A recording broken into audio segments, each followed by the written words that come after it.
السلام علیکم ورحمۃ اللہ تعالی وبرکاتہ۔ الحمد للہ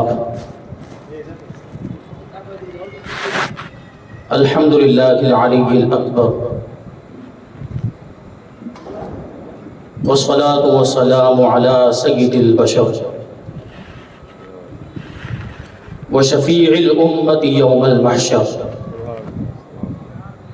وعلى آلہ واصحابہ السرج الغرر، اما بعد فاعوذ باللہ من الشیطان الرجیم، بسم اللہ الرحمن الرحیم۔ ان الذین آمنوا وعملوا الصالحات سیجعل لهم الرحمن ودا۔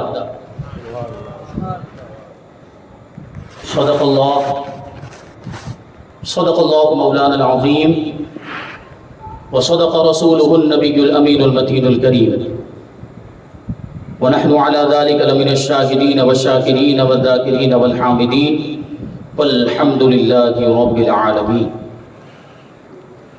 آئیے ہم اور آپ سب سے پہلے حضور سرور کائنات، فخر موجودات، باعث تخلیق کائنات، احمد مجتبی محمد مصطفیٰ صلی اللہ علیہ وسلم کی بارگاہ اقدس میں درود و سلام کا ہدیہ پیش کریں اور پڑھیں اللہم صلی علی سیدنا و مولانا محمد معدن الجود والکرم وآلہ الکرام وابنہ الکریم وبارک وسلم، صلاۃ و سلام علیک یا رسول اللہ صلی اللہ تعالی علیہ وسلم۔ عزیزان ملت اسلامیہ، آج ہم اور آپ یہاں پر اپنے محسن حضور مفسر قرآن سید محمد مقصود غازی ربانی رحمۃ اللہ تعالی علیہ کی بارگاہ میں خراج عقیدت پیش کرنے کے لیے جمع ہوئے ہیں۔ اللہ تبارک و تعالی ہماری اس حاضری کو قبول فرمائے اور ہماری اس محفل کو آخرت میں ہمارے لیے ذریعہ نجات بنائے۔ حضور مفسر قرآن کے فیوز و برکات سے ہم سب کو مالا مال فرمائے، ان کے بتائے ہوئے چلے ہوئے راستے پر ہم سب کو چلنے کی توفیق عطا فرمائے۔ اللہ تبارک و تعالیٰ قرآن مجید میں ارشاد فرماتا ہے ان الذین آمنوا وعملوا الصالحات سیجعل لهم الرحمن ودا، کہ بے شک وہ لوگ جو ایمان لائے اور نیک عمل کیے، ان قریب رحمان ان کے لیے محبت کر دے گا۔ مفسرین کرام فرماتے ہیں کہ اس آیت کریمہ کا مطلب یہ ہے کہ جو لوگ ایمان لائے اور نیک عمل کیے، یعنی جو متقی اور پرہیزگار ہیں، اللہ تبارک و تعالیٰ ان کو اپنا محبوب بنا لیتا ہے اور لوگوں کے دلوں میں ان کی محبت ڈال دیا کرتا ہے۔ بخاری شریف کی حدیث حضرت ابو ہریرہ رضی اللہ تعالیٰ عنہ سے روایت ہے، اللہ کے رسول صلی اللہ علیہ وسلم نے ارشاد فرمایا کہ جب اللہ تبارک و تعالیٰ اپنے کسی بندے سے محبت فرماتا ہے تو جبرائیل امین کو ندا کی جاتی ہے کہ اللہ تبارک و تعالیٰ اپنے فلاں بندے سے محبت کرتا ہے، تم بھی اس سے محبت کرو۔ تو حضرت جبرائیل علیہ السلام اس بندے سے محبت کرنے لگ جاتے ہیں، اور صرف اتنا ہی نہیں، حضرت جبرائیل امین علیہ السلام آسمانی مخلوق کے اندر یہ اعلان کر دیتے ہیں کہ اللہ تبارک و تعالیٰ اپنے فلاں بندے سے محبت کرتا ہے تو تم بھی اس سے محبت کرو۔ آسمانی مخلوق یعنی فرشتے، تو پھر آسمانی مخلوق یعنی فرشتے بھی اس بندے سے محبت کرنے لگ جاتے ہیں، اور پھر زمین والوں کے اندر اللہ تبارک و تعالیٰ اس بندے کی مقبولیت رکھ دیتا۔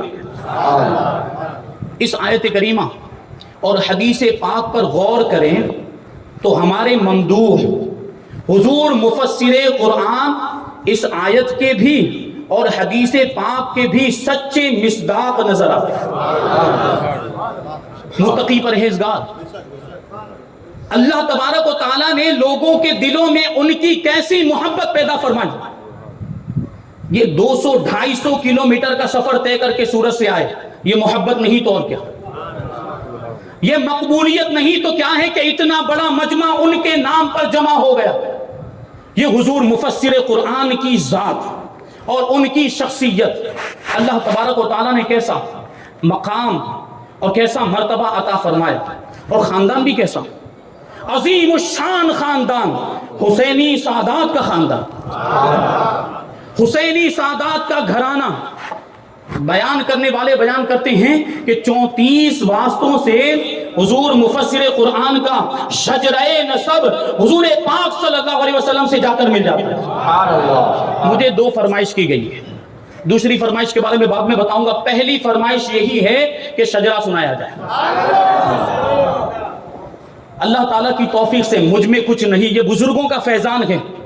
حضور مفسر قرآن کا شجرہ نسب 34 واسطوں سے حضرت محمد مصطفیٰ صلی اللہ علیہ وسلم تک پہنچ جاتا ہے۔ یہ پورا شجرہ میں آپ کو سناؤں گا، آپ کو سبحان اللہ بولنا ہے۔ حضور مفسر قرآن حضرت سید محمد مقصود غازی ربانی رحمت اللہ تعالی علیہ، یہ صاحبزادے ہیں محبوب العلماء استاذ القراء حضرت علامہ و مولانا قاری سید محمد عبد المعبود رحمت اللہ تعالی علیہ کے، اور وہ صاحبزادے ہیں اعلیٰ حضرت سرکار ربانی حضرت سید محمد عبد الرب رحمت اللہ تعالی علیہ کے، اور وہ صاحبزادے ہیں سرکار امانت علی کے، وہ صاحبزادے ہیں مفتی سید محمد دائم علی کے، اور وہ صاحبزادے ہیں سید محمد بشیر الدین کے، وہ صاحبزادے ہیں سید محمد بشیر الدین کے، وہ صاحبزادے ہیں سید محمد غیاث الدین کے، وہ صاحبزادے ہیں سید محمد قطب الدین کے، وہ صاحبزادے ہیں سید محمد مشائخ کے، وہ صاحبزادے ہیں سید محمد کمال کے، وہ صاحبزادے ہیں سید محمد عبداللہ کے، وہ صاحبزادے ہیں سید محمد نصر اللہ کے،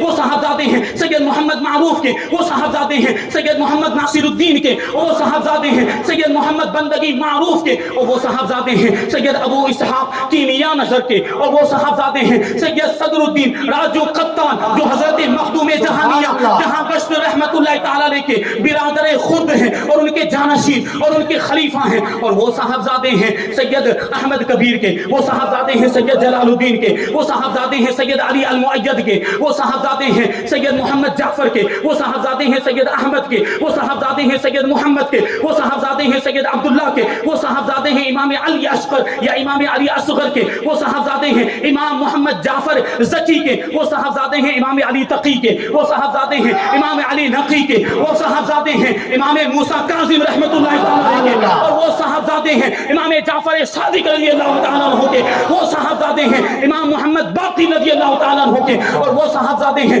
امام زین العابدین رضی اللہ تعالیٰ عنہ کے، اور وہ صاحبزادے ہیں امام علی مقام امام حسین شہید کربلا رضی اللہ تعالیٰ عنہ کے، اور وہ صاحبزادے ہیں مولا کائنات علی مرتضیٰ شیر خدا رضی اللہ تعالیٰ عنہ کے، اور وہ شوہر ہے خاتون جنت حضرت بی بی فاطمہ الزہرا رضی اللہ تعالیٰ عنہا کے، اور وہ صاحبزادی ہیں سردار کائنات حضرت محمد الرسول اللہ صلی اللہ علیہ وسلم۔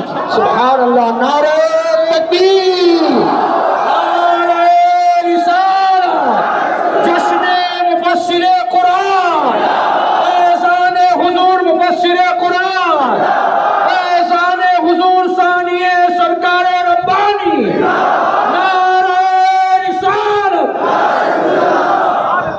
یہ ایسے نام ہیں، غور کریں، ائمہ اہل بیت، مشائخ اعظام، اولیاء کرام، علماء دین، فقہائے کرام، پیران اعظام کے نام، اور ایسے برکت والے نام کہ ان ناموں کو لے کر یا ان ناموں کو سن کر اگر رب کی بارگاہ میں کوئی دعا کی جائے تو وہ دعا بھی مقبول ہو جائے۔ اور یہ حضور پاک صلی اللہ علیہ وسلم کے شہزادے اور یہ علی کے لال ہیں، ان کے بارے میں ہمارے امام کہتے ہیں تیری نسل پاک میں ہے بچہ بچہ نور کا، تیری نسل پاک میں ہے بچہ بچہ نور کا، تو ہے عین نور تیرا سب گھرانہ نور کا۔ حضرت رضی اللہ تعالیٰ عنہ نے یہ جو شعر آل رسول سے اپنی محبت اور غلامی کے اظہار کے طور پر لکھا، اعلیٰ حضرت رضی اللہ تعالیٰ عنہ حضور پاک صلی اللہ علیہ وسلم کی اولاد سے کیسی محبت کرتے تھے، اس کا ہمیں اس شعر سے ثبوت ملتا ہے۔ اور یہ کیسا خلوص کے ساتھ یہ شعر لکھا گیا ہوگا کہ آج یہ شعر زبان زدے خاص و عام ہو گیا۔ آپ میں سے اکثر کو یہ شعر یاد ہوگا، یاد ہے کہ نہیں؟ تو میرے ساتھ ایک بار پڑھ لیں. تیری نسل پاک میں ہے بچہ بچہ نور کا، تیری نسل پاک میں ہے بچہ بچہ نور کا، تو ہے عین نور، تیرا سب گھرانہ نور کا. اپنے آقاؤں کا ذکر کیا. اور کیسے آقا، کیسے آقا، کیسے آقاؤں کا بندہ ہوں رضا، کیسے آقاؤں کا بندہ ہوں رضا، بول بالے میری سرکاروں کے. اور پھر آقاؤں کے باپ کی بات آ گئی، آقاؤں کے والد کی بات آ گئی، تو کیا کہتے ہیں؟ بہرے تسلیم علی میدان میں، بہرے تسلیم علی میدان میں سر جھکے رہتے ہیں تلواروں کے. تلوار دیکھی آپ نے؟ تلوار دیکھی؟ تلوار آگے سے مڑی ہوئی ہوتی ہے، تلوار آگے سے اس کا جو سیرا یہ مڑا ہوا رہتا ہے. کیسا استعارہ ہمارے امام استعمال فرما رہے ہیں. اور اس کو دیکھیں، وہ سیرے کو مڑا ہوا، اس سے استعارہ کرتے ہیں کہ تلواروں کے بھی سر جھکے ہوئے، تلواروں کے بھی سر جھکے ہوئے، بہرے تسلیم علی میدان میں سر جھکے رہتے ہیں تلواروں کے. علی کی شجاعت اور علی کی بہادری کے سامنے تلواریں بھی اپنا سر جھکا دیتی. یہ گھرانہ، یہ ایسا عظیم الشان گھرانہ، اور اسی گھرانے کے ایک چشم و چراغ حضور مفسر قرآن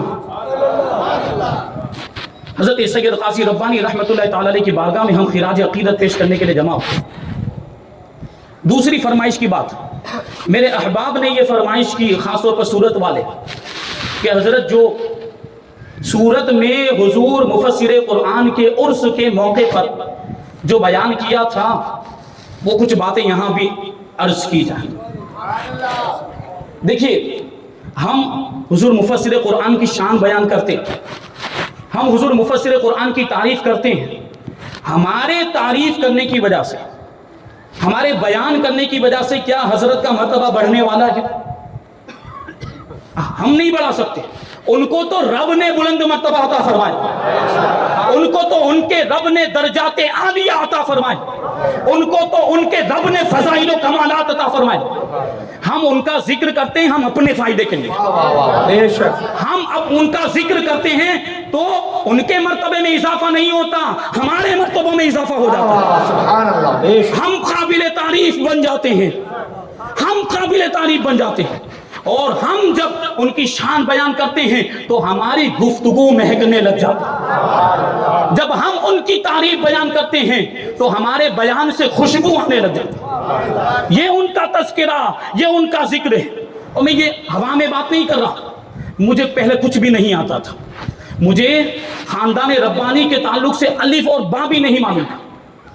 یہ ہمارے ایک ساتھی بیٹھے ہیں جناب صدیق قادری ربانی صاحب، ان کی کمیٹی ضیاء ربانی کمیٹی، جب یہ کمیٹی تشکیل پائی تو ان لوگوں نے سوچا کہ سرکار ربانی علیہ رحمت و رضوان کے عرس کے موقع پر کوئی پروگرام رکھا جائے. مجھ سے رابطہ کیا، حضرت آپ بیان کریں گے؟ میں نے کہا مجھے تو کچھ نہیں معلوم، مجھے تو کچھ خاندان ربانی کے بارے میں کوئی معلومات نہیں. کوئی کتاب ہو تو مہیا کی جائے. کتاب مہیا کی گئی حضور مفسر قرآن کی لکھی ہوئی سرکار ربانی. اور یہ حضرت کا ہی فیضان ہے، حضور مفسر قرآن کا فیضان ہے کہ آج میں آپ لوگوں کے سامنے یہاں ممبئی کی سرزمین زکریا بندر کے یہ اسٹیج پر کھڑا ہوں. حالانکہ میں رضوی ہوں، میں حضور اشرف الفقہا کا مرید ہوں، تو کیا مجھے ربانی فیض نہیں مل سکتا؟ ارے انہوں نے زندگی میں سنیوں کے درمیان بھید بھاؤ نہیں کیا، وہ اپنے وصال کے بعد کیا بھید بھاؤ کریں گے؟ سبحان اللہ، سبحان اللہ، نعرہ تکبیر، نعرہ رسالت، فیضان حضور مفسر قرآن، فیضان حضور مفسر قرآن. کبھی بھید بھاؤ نہیں کیا. جو بھی سنی آپ کی بارگاہ میں حاضر ہوا، جو بھی مسئلہ لے کر آیا، جو بھی پریشانی لے کر آیا، سب کی پریشانیوں کو دور کیا، سب کے مسائل کو حل کیا اور سب کے لیے دعائیں فرماتے رہے. کبھی سلسلہ نہیں دیکھا، کبھی علاقہ نہیں دیکھا، کبھی اسٹیٹ اور صوبہ نہیں دیکھا. یہ حضور مفسر قرآن کی شخصیت ہے جو سنیوں میں بھید بھاؤ نہیں کرتے. یہ ان کی زندگی کا پیغام ہے. آپ لوگوں کو بھی چاہیے کہ اس پر عمل کریں. سنیوں میں ہرگز بھید بھاؤ نہیں ہونا چاہیے. جو بھی عاشق رسول ہے وہ ہمارا بھائی ہے. جو بھی عاشق رسول اسے سینے سے لگا، چاہے وہ کسی بھی سلسلے کا۔ گستاخوں سے ہمارا کوئی تعلق نہیں، گستاخوں سے ہمارا کوئی لینا دینا نہیں۔ جو ہمارے نبی کا نہیں وہ ہمارا کیا ہو سکتا ہے؟ اور جو عاشق مصطفیٰ ہے ہم اسے کلیجے سے لگانے کے لیے تیار ہیں۔ یہ حضور مفسر قرآن کی زندگی کا پیغام۔ تو بہرحال انہوں نے پروگرام رکھا تو میں نے اس میں کتاب میں سے دیکھ کر بیان کیا، پھر دوسرے سال پروگرام رکھا، پھر کچھ اور باتیں بیان کی، سلسلہ آگے بڑھتا رہا۔ حضور مفسر قرآن کے وصال کے بعد جب پہلا سال آیا اور پہلا عرس منایا جا رہا تھا، اس وقت بھی ایک پروگرام رکھا گیا، اور اس وقت تک تو وہ رسالہ بھی چھپ کر نہیں آیا تھا۔ یہ حضور مفسر قرآن کا فیضان نہیں تو اور کیا ہے، 1 گھنٹے کی تقریر ہوئی ہے، اگرچہ چھوٹا سا پروگرام تھا، اگرچہ ایک مسجد کے اندر اور چند لوگ بیٹھے ہوئے تھے اور کوئی بہت بڑا پروگرام نہیں تھا، لیکن یہ دیکھیں حضور مفسر قرآن کی نگاہ کرم ایسی پڑی کہ ان کے شہزادے تک وہ بیان پہنچ گیا، اور وہ بیان اتنا مقبول ہوا کہ حضرت نے مہربانی فرمائی، حضرت نے شفقت فرمائی اور مجھے مدعو۔ میں نے اپنی طرف سے کوئی کوشش نہیں کی، میں نے اپنی طرف سے کوئی تگ و دو نہیں کی کہ مجھ کو تقریر کرنے کے لیے بلایا جائے اور مجھے بیان کرنے کے لیے بلایا جائے، دعوت دی جائے، نہیں۔ ہم بھی تو حضور مفسر قرآن سے محبت کرتے ہیں، اور ہمیں جب بھی موقع ملے گا ہم اپنے محسن کا ذکر کریں گے، ہمیں جب بھی فرصت اور جب بھی موقع ملے گا ہم اپنے محسن، اور محسن کا تو احسان ماننا چاہیے، محسن کا تو احسان ماننا ہی چاہیے۔ اور پھر احسان بھی تو کیسا، دولت دی ہم کو انہوں نے، روپیہ پیسہ دیا، کوئی گاڑی دلا دی، بنگلہ دلا دیا، نہیں، ہمارے ایمان کی حفاظت فرمائی، سنیت کی حفاظت فرمائی، اس سے بڑا اور کیا احسان ہو سکتا ہے؟ تو اس کا کتنا شکر ماننا چاہیے۔ اللہ کے رسول نے ارشاد فرمایا کہ من لم یشکر الناس لم یشکر اللہ، جو لوگوں کا شکریہ ادا نہیں کرتا وہ اللہ کا بھی شکریہ ادا نہیں کرتا۔ تو لوگوں میں سے ایسی عظیم شخصیت حضور مفسر قرآن کی شخصیت جو محسن صورت بھی ہیں اور محسن زکریا بندر بھی ہیں، تو ہمیں ان کا شکریہ ادا کرنا چاہیے۔ تو اسی شکریہ کی ادائیگی کے لیے ہم یہاں پر جمع ہوئے۔ تو یہ حضور مفسر قرآن کی شخصیت، تو الحمدللہ ہم جب بھی موقع ملے گا حضور مفسر قرآن کا ذکر کرتے ہی رہیں گے، اور پھر چاہے ہمیں کوئی پوچھے یا نہ پوچھے، یا کوئی ہمارے خلاف ہو جائے یا ہماری مخالفت کرے، یا پھر کوئی یہ کہے مرید کسی اور کا ہے اور ذکر کسی اور کا کرتا ہے،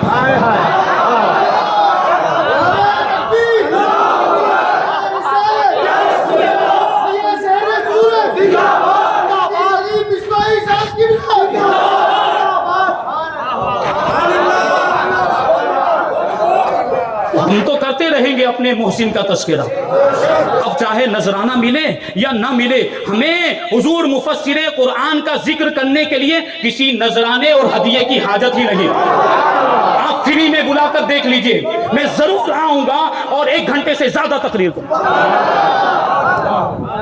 کیونکہ ہمیں دلی محبت ہے، دلی عقیدت ہے۔ یہ ساری باتیں یہ بڑے اخلاص کے ساتھ میں عرض کر رہا ہوں، خوش دلی کے ساتھ، اس میں کوئی بھی دکھاوا نہیں اور کوئی بھی بناوٹ نہیں ہے۔ یہ حضور مفسر قرآن کا فیضان، یہ حضور مفسر قرآن کا فیضان ہے، بزرگوں کا فیضان۔ ابھی آپ نے شجرہ سنا، تقریباً 5 مرتبہ سنا چکا ہوں سورت میں، اور ابھی ایسا حال ہو گیا کہ آپ نیند میں سے اٹھا کر کہیں کہ شجرہ سناؤ، الحمدللہ انشاءاللہ سنا دوں، اور کیسے عظیم نام آپ نے سماعت کیے۔ بہرحال دوسری جو بات تھی، میں اپنے وقت کو بچا رہا ہوں حضرت کے لیے، ابھی آپ کو حضرت کو بھی سننا ہے، ابھی حضرت کو بھی نہیں، حضرت دوسری جو فرمائش ہے کہ وہ بیان کیا جائے جو صورت میں کیا گیا تھا، وہ بیان کیا تھا کہ حضور مفسر قرآن کو ثانیہ سرکار ربانی کیوں کہا جاتا ہے؟ حضور مفسر قرآن ثانیہ سرکار ربانی کیسے ہیں؟ وجہ کیا ہے؟ تو ہم غور کریں حضور سرکار ربانی کی زندگی پر اور حضور مفسر قرآن کی زندگی پر، تو دونوں بزرگوں کے درمیان انتہائی مماثلت پائی جاتی ہے۔ واقعات کے تناظر میں دیکھیں، حضور مفسر قرآن، آپ کے والد ماجد محبوب العلماء سید محمد عبد المعبود رحمۃ اللہ تعالی علیہ، آپ کا انتقال 49 سال کی عمر میں ہو گیا 1948 میں۔ اس وقت حضور مفسر قرآن کی عمر تقریباً 22 سال کی تھی۔ تو ظاہر سی بات ہے حضور سرکار ربانی رحمت اللہ تعالی علیہ کی ساری توجہ اب حضور مفسر قرآن کی طرف ہو گئی۔ بیٹے کا انتقال ہو گیا، اور پوتا تو ویسے بھی پیارا ہوتا ہے، پوتے سے تو بیٹے سے زیادہ محبت ہوتی ہے، ہم اور آپ محسوس کرتے ہیں۔ تو حضور مفسر قرآن ویسے بھی پیارے تھے، لیکن جب حضور محبوب العلماء کا انتقال ہو گیا تو اب ساری توجہ اور ساری عنایتوں، ساری شفقتوں اور ساری محبتوں کا مرکز حضور مفسر قرآن بن گئے۔